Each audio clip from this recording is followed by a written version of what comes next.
আলী রাদিয়াল্লাহু তাআলা আনহু তিনি বলছিলেন যে ইন্না আখাফু মা আতাখাওয়াফু আলাইকুম, আরে আমি তোমাদের উপর সব থেকে যে বেশি ভয় করি, সব থেকে যে বেশি ভয় পাই, সেটি হলো তুলাল আমাল, তুলাল আমাল। এবং দ্বিতীয়টি বললেন যে তুলাল আমাল ওয়া ইত্তিবাউল হাওয়া, আমি তোমাদের কাছে সব থেকে যে বেশি ভয় পাই সেটি হলো প্রবৃত্তির পূজা, মন যা চাই খেয়াল খুশি মতো চলা, আর দীর্ঘ হায়াত কামনা করা, মানুষের দীর্ঘ হায়াত কামনা থাকবে, হ্যাঁ, দীর্ঘ লোভ, অনেক লম্বা লোভ থাকবে। এই দুটো জিনিস মানুষের ধ্বংসের কারণ। এই ব্যাপারে আমি অত্যন্ত আশঙ্কা করি, ভয় পাই। আলী রাদিয়াল্লাহু তাআলা আনহু ব্যাখ্যা করে বললেন, আম্মা তুলুল আমাল ফায়ানসিল আখিরাতা। তুলুল আমাল মানে লম্বা চওড়া লোভ, বেশি লোভ। এই লোভটা মানুষের আখিরাতকে ভুলিয়ে দেয়, আখিরাতকে ভুলিয়ে দেয়। লোভ লালসা মানুষের আখিরাতকে ভুলিয়ে দেয়। একতলা বিল্ডিং আপনি করলেন, আপনি পাঁচতলা করবেন। একটি কোম্পানি আছে, 5টি কোম্পানি করবেন। এই যে একটা লোভ লালসা, রাসূল সাল্লাল্লাহু আলাইহি ওয়াসাল্লাম তাই বলছিলেন যে আদম সন্তানকে যদি 2টি স্বর্ণের পাহাড় দেওয়া হয়, লাবতাগা সালিসান, 3 নাম্বারটা খুঁজে বেড়াবে। 3টি দেওয়া হলে 4 নাম্বারটা খুঁজে বেড়াবে।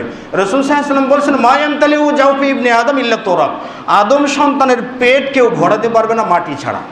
মাটি যখন 3 মুষ্টি মাটি যখন মুখের উপরে পড়ে যাবে তখন ওর পেটটা ভরবে, এর আগে পেট ভরবে না। তো এই যে লোভ লালসা, এই লোভ লালসার কারণে আতাখাওয়াফু আলাইকুম, আমি তোমাদের উপরে আশঙ্কা করি। আর লোভ লালসার কারণে মানুষ আখিরাত থেকে ভুলে থাকে। আখিরাতকে বাংলাদেশের তো বলা চলে যে মানে কি বলবো, টুপিওয়ালার সংখ্যা, 5 ওয়াক্ত সালাতের সংখ্যা কম। যারা 5 ওয়াক্ত সালাতে আসেন না তাদের আবার আখিরাত নিয়ে বিশ্বাসই কম। দেখবেন না, নাস্তিকদের একটা বড় ফিতনা, রীতিমতোভাবে প্রচারণা চালায় উদ্ভট কিছু কথা নিয়ে, ইসলামের কিছু অপব্যাখ্যা নিয়ে। যাই হোক, আর যেটা বলছিলাম আমার আলোচ্য বিষয় ওয়া ইত্তিবাউল হাওয়া, মানে প্রবৃত্তির অনুসরণ বা প্রবৃত্তির পূজা।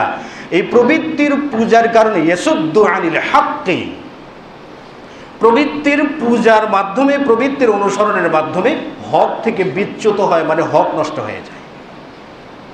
তাহলে এই দুটোই তো আছে।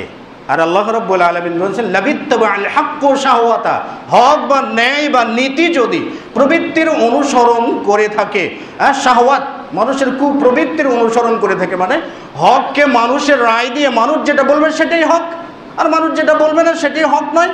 মানে হক যখন মানুষেরা বিবেক দিয়ে বিচার করবে, মনের চাহিদা দিয়ে বিচার করবে, তখনই আকাশে এবং জমিনের সব জায়গায় ফিতনা ছড়িয়ে পড়বে।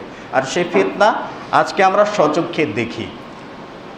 দ্বিতীয় পর্যায়ে ইত্তিবাউল হাওয়া, মানে প্রবৃত্তির অনুসরণে, তাহলে মানে এই পৃথিবীর কার্যপ্রণালী, সকল কার্যে বিপর্যয় সৃষ্টি নেমে আসে, সব ক্ষেত্রে বিপর্যয় সৃষ্টি নেমে আসে।